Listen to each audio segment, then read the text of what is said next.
Please kneel for the Oratio Impierata. Please join me. God our Father, we come to you in our need to ask your protection against the COVID-19 that has claimed lives and affected many. We pray for your grace for the people tasked with studying the nature and cause of this virus and its disease, and of stemming the tide of its transmission. Guide the hands and minds of medical experts that they may minister to the sick with competence and compassion, and of those governments and private agencies that must find cure and solution to this pandemic. We pray for those afflicted, may they be restored to health soon. Grant us the grace to work for the good of all and to help those in need. Grant this through our Lord Jesus Christ, your Son, who lives and reigns with you in the unity of the Holy Spirit, God forever and ever. Amen. Mother Mary, help of all Christians, pray for us. Saint Raphael, the Archangel, pray for us. Saint Roch, Pray for us. Saint Lawrence Ruiz, Pray for us. Saint Pedro Calungsod, Pray for us. please be seated. Please stand.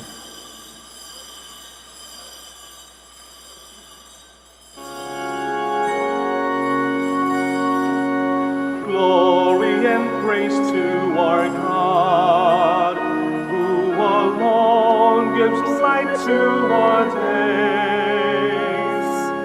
Many are the blessings He bears to those who trust in His ways.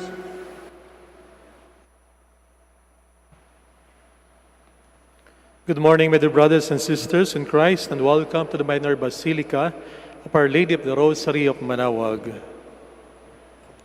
Let us begin our celebration in the name of the Father, and of the Son, and of the Holy Spirit. Amen. The grace of our Lord Jesus Christ and the love of God and the communion of the Holy Spirit be with you all. And with your spirit. My dear brothers and sisters, let us acknowledge our sins and so prepare ourselves to celebrate the sacred mysteries.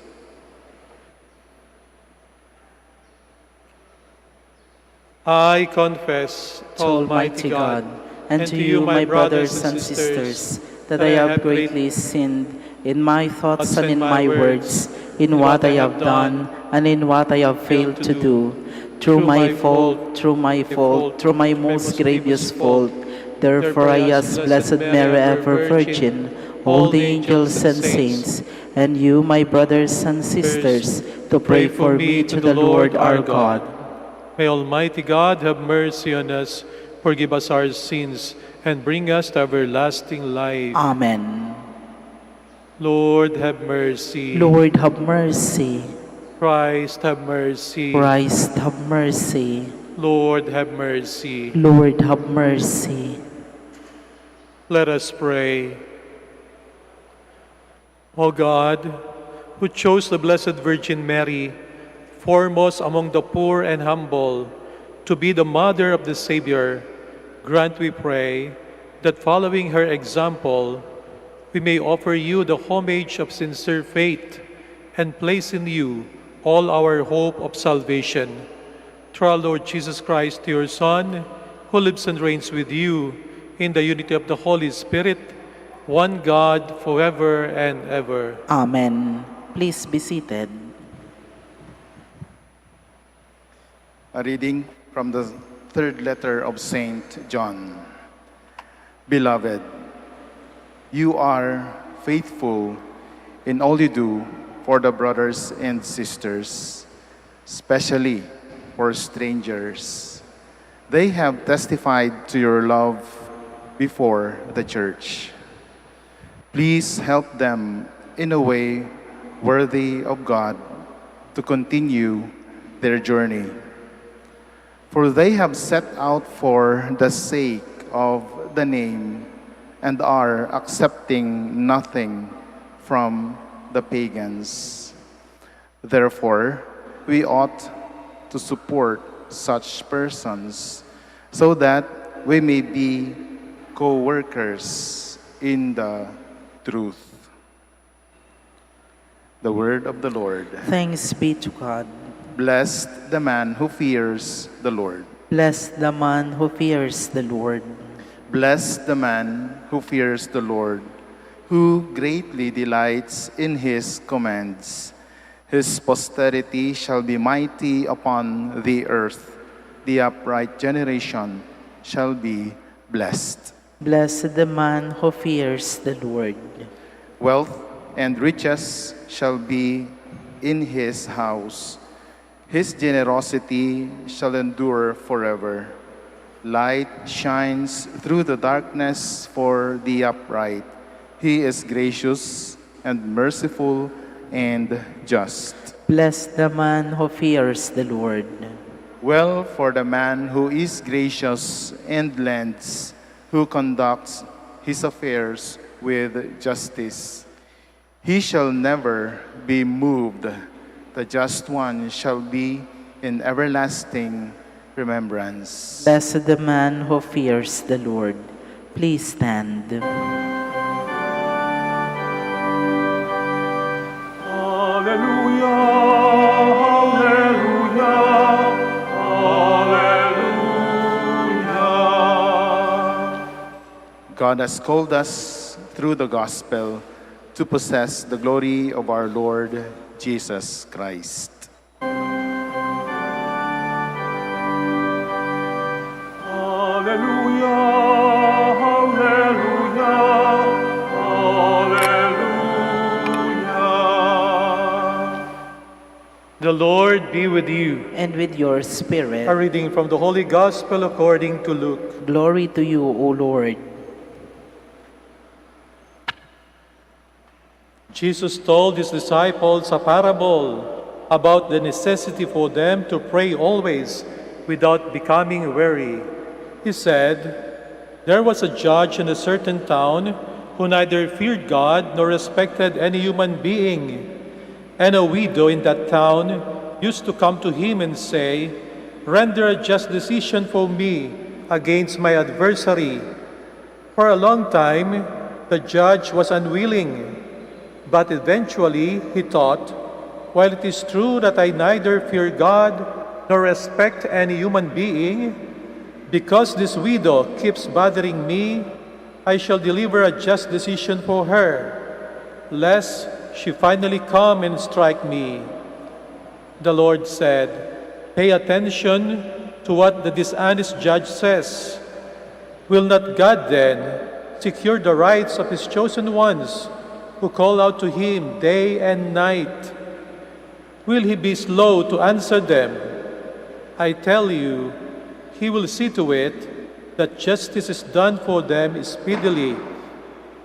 But when the Son of Man comes, will he find faith on earth?"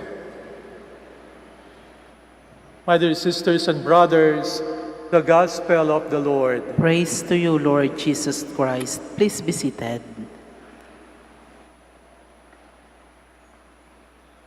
Ang panalangin ay ang pagtataas ng ating puso't isipan sa ating Panginoong Diyos.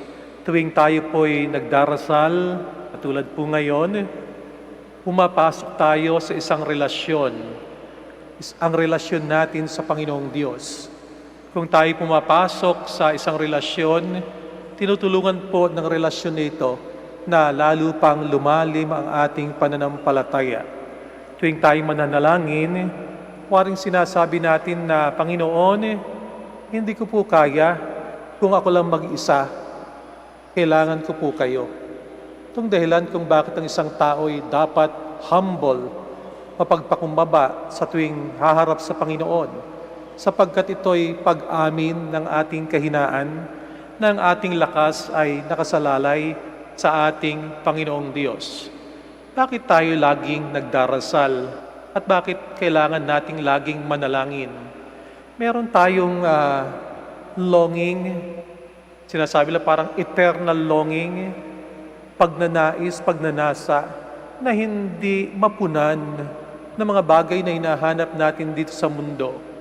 Hindi kayang punan ng kayamanan, hindi kayang punan ng kapangyarihan, hindi kayang punan ng kasikatan. Alam natin na sikat ka man, mayaman ka man, malakas ka man, merong sa iyong kalooban, sa iyong puso, na laging may hinahanap-hanap. Ang sabi ni San Agustin, "My heart is restless until it rests in you." Hinanap niya ang kasagutan doon sa kanyang pagnanasa sa mundong ito. Pero hindi niya mahanap hanggang sa kanyang puso ay magpahinga sa Panginoon.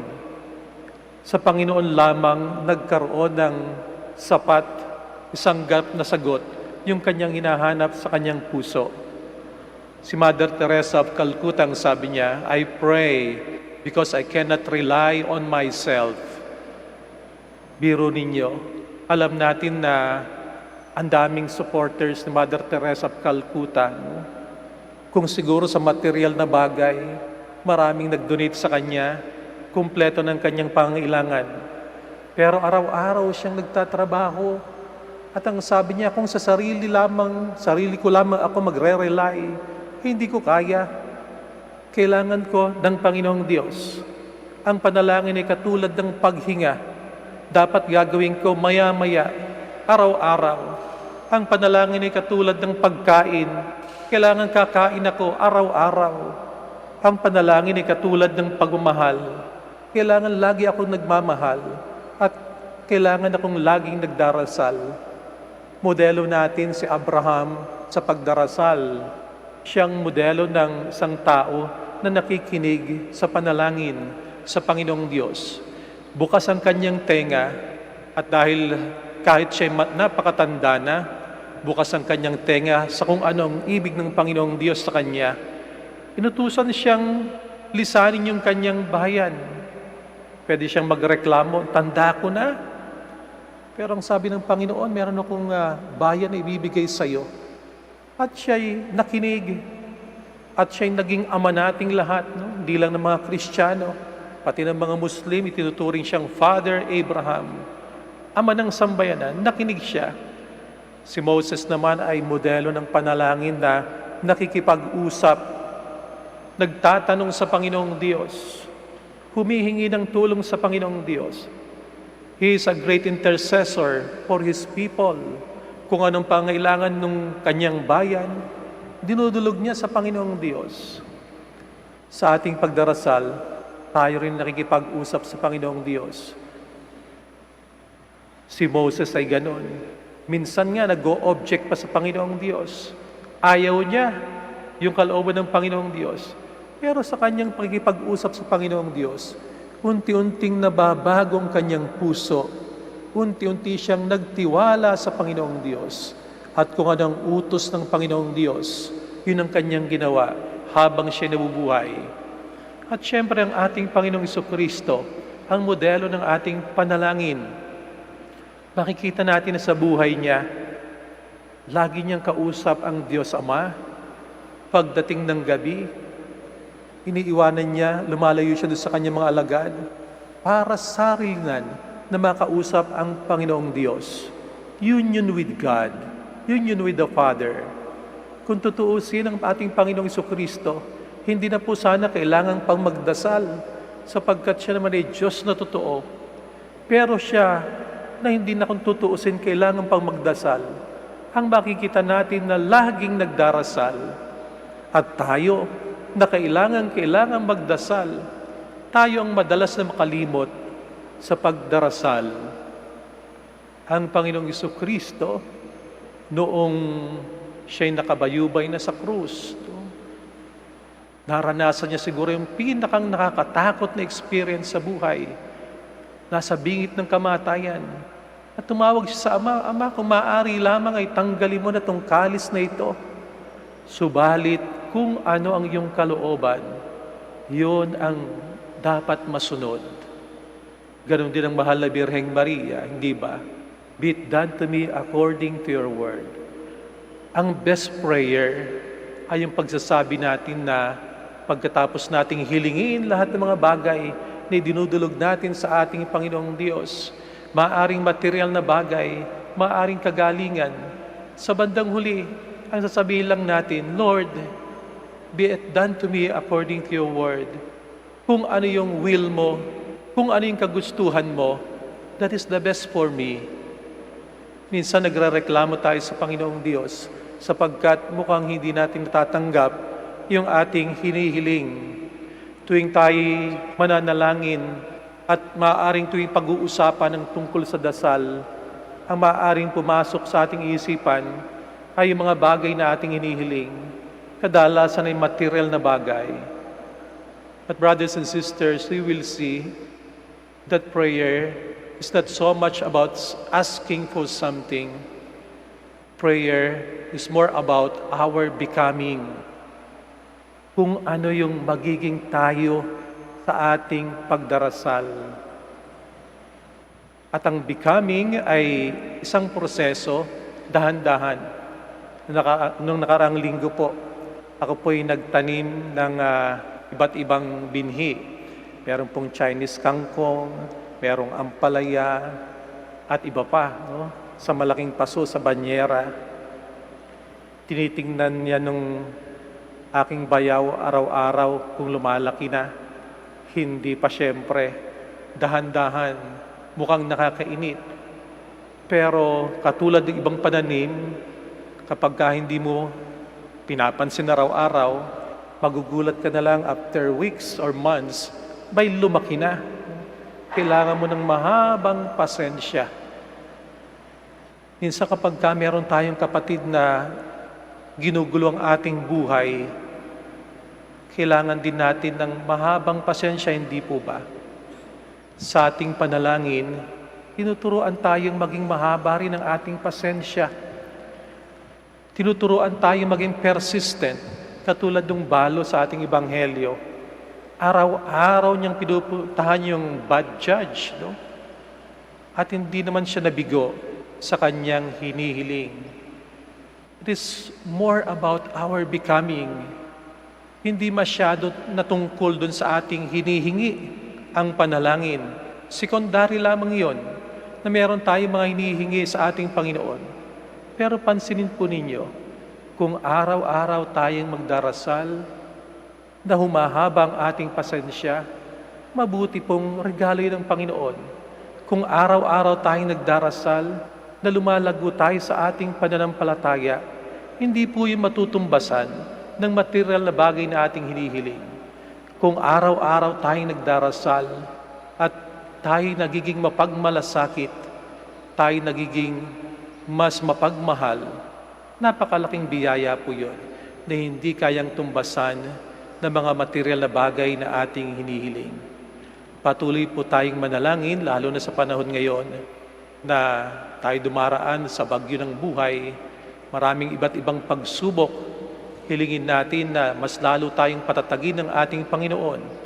Hilingin po natin na mas lalo po tayong kumapit sa Kanya at tumawak sa ating pananampalataya. Ang Panginoong Diyos mapagmahal, ang higit na nakakaalam kung ano ang higit na mabuti para sa ating lahat. Please all stand.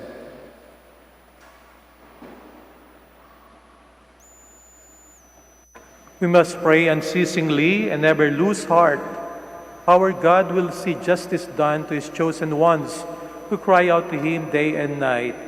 Encouraged by His teaching of our Lord, let us come to the Father with our intercession.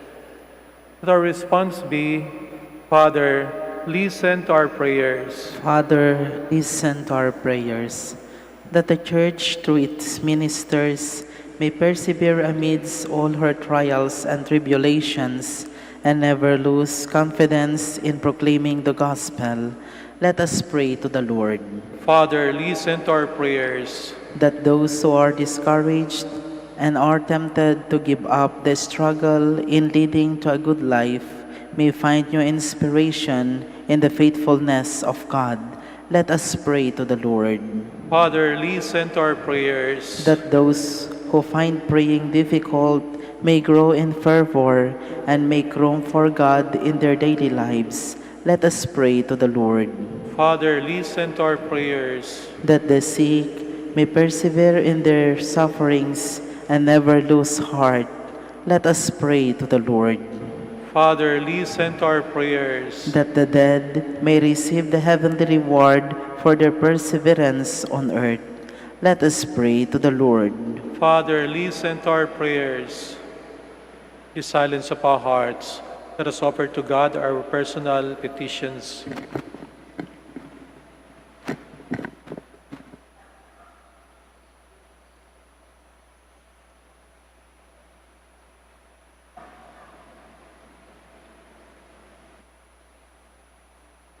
Heavenly Father, we entrust our needs to you.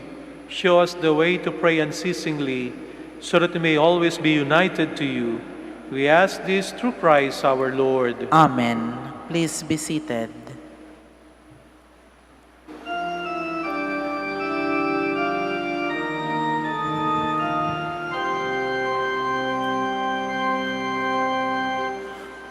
Lord, we gather today in your house. We kneel down and pray. We ask for your mercy as we open our eyes to receive your forgiveness, O Lord. As we offer this bread and as we bring you this wine, bless them, Lord Jesus. Feed us now, give us life. Send us your Spirit, the source of our lives, and together we will serve you with love.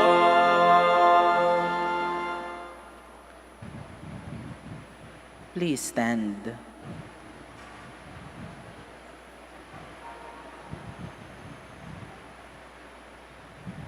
Pray, my dear brothers and sisters, that my sacrifice and yours may be acceptable to God, Almighty Father. May the Lord accept the sacrifice at your hands for the praise and glory of his name, for our good and the good of all his holy church.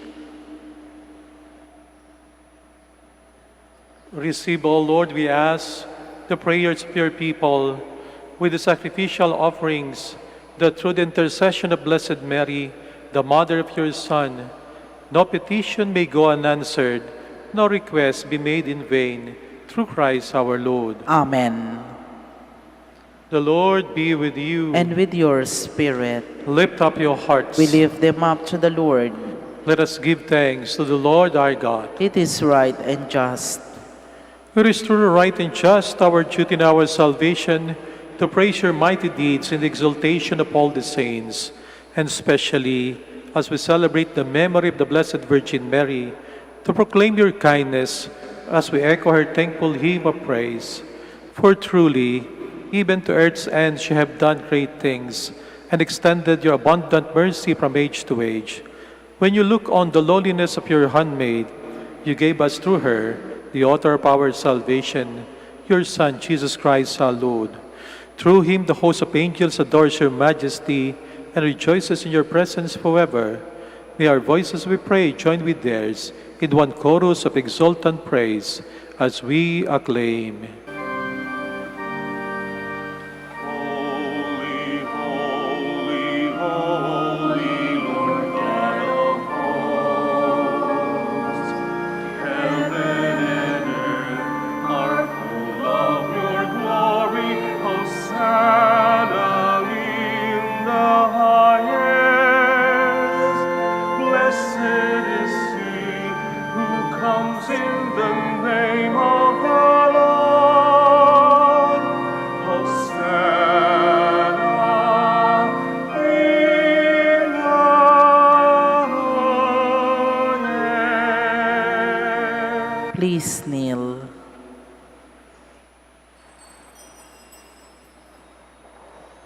You are indeed holy, O Lord, the fount of all holiness. Make holy, therefore, these gifts, we pray, by sending down your Spirit upon them like the dewfall, so that they may become for us the body and blood of our Lord Jesus Christ. At the time he was betrayed and entered willingly into his passion, he took bread and giving thanks broke it and gave it to his disciples, saying, "Take this, all of you, and eat of it, for this is my body, which will be given up for you."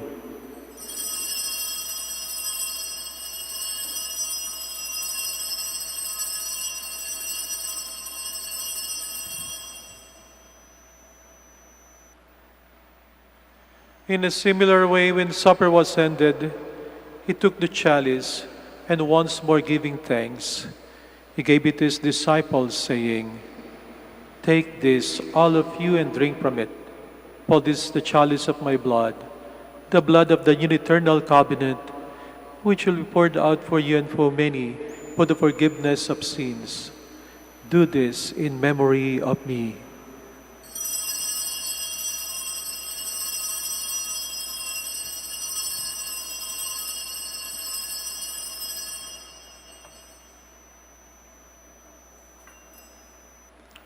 The mystery of faith. When we eat this bread and drink this cup, we proclaim your death, Lord, until you come again. Therefore, as we celebrate the memorial of his death and resurrection, we offer you, Lord, the bread of life and the chalice of salvation, giving thanks that you have held us worthy to be in your presence and minister to you. Humbly we pray that partaking of the body and blood of Christ, we may be gathered into one by the Holy Spirit. Remember, Lord, your church spread throughout the world, and bring her to the fullness of charity, together with Francis our Pope and Socrates our Bishop, Fidelis his assistant bishop, and all the clergy. Remember also our brothers and sisters who have fallen asleep, in the hope of the resurrection, and all who have died in your mercy. Welcome them into the light of your face. Have mercy on us all, we pray, that with the Blessed Virgin Mary, Mother of God, with Joseph her husband, with the blessed apostles and all the saints who have pleased you throughout the ages, we may merit to be co-heirs to eternal life, and may praise and glorify you through your Son, Jesus Christ. Through him, and with him, and in him, O God, Almighty Father, in the unity of the Holy Spirit, all glory and honor is yours, forever and ever. Amen, amen, amen. Please stand. Let us pray for the coming of the kingdom, as Jesus taught us.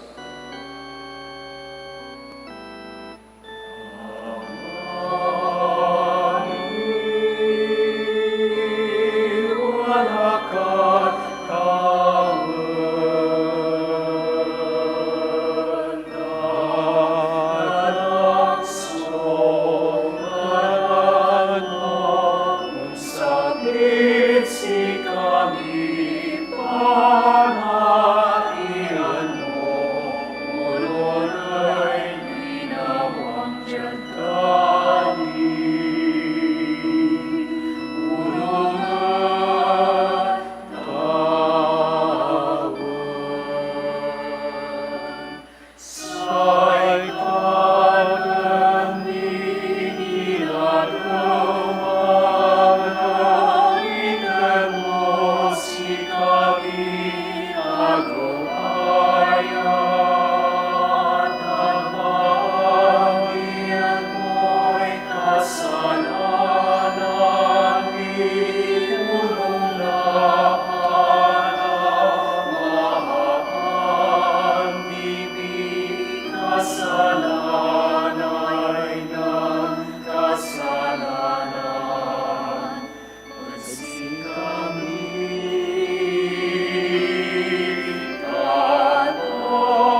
Deliver us, Lord, we pray, from every evil.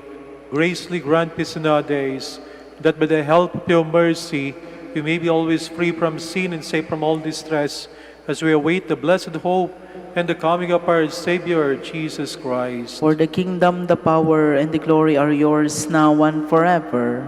Lord Jesus Christ, who said to your apostles, "Peace I leave you, my peace I give you," look not on our sins, but on the faith of your church, and graciously grant her peace and unity in accordance with your will, who live and reign forever and ever. Amen. The peace of the Lord be with you always. And with your spirit. Let us offer each other the sign of peace.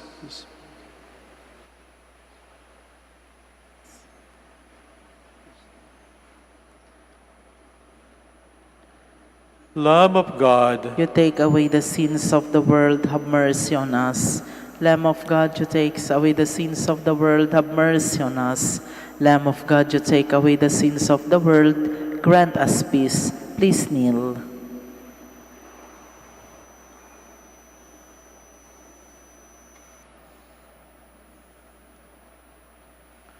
behold Jesus, the Son of Mary, the Lamb of God who takes away the sins of the world. Happy are those who are called to his supper. Lord, I am not worthy that you should enter under my roof, but only say the word and my soul shall be healed.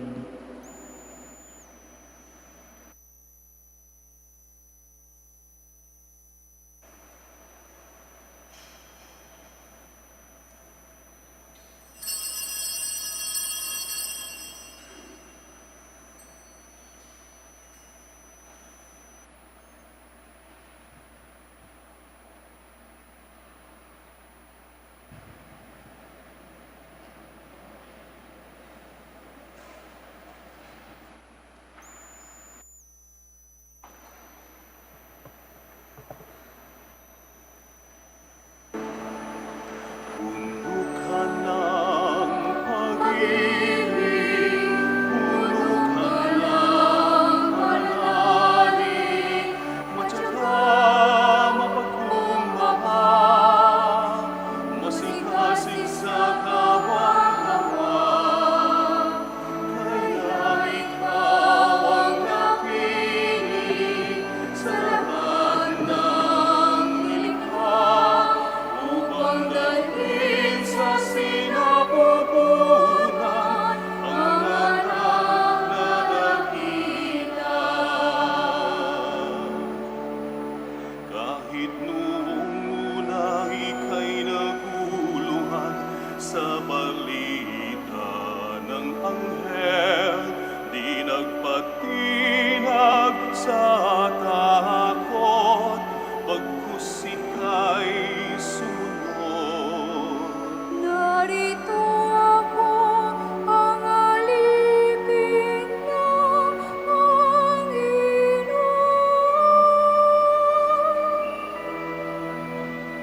Mangyari sa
Please stand.